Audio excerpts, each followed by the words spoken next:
Hello mga kitties! Ngayon po ay re-retokehin natin itong saging na to. Kasi unang-una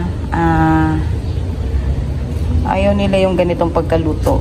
So, gagawin ko ngayon ay yung pinatuyo na asukal. Yan. Una, magpakulo muna tayo ng tubig. Parang medyo madami ba yung tubig. Tapos, buhusan natin ng asukal. Yan. Tapos, halu-haluin hanggang sa magkulog siya.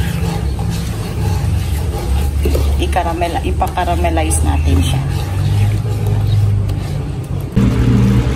Yan. Hindi pa po yan.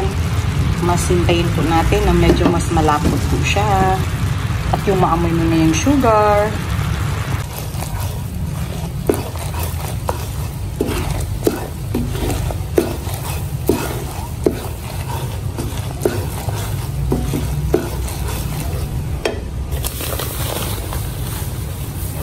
Hulog na natin ang kamote.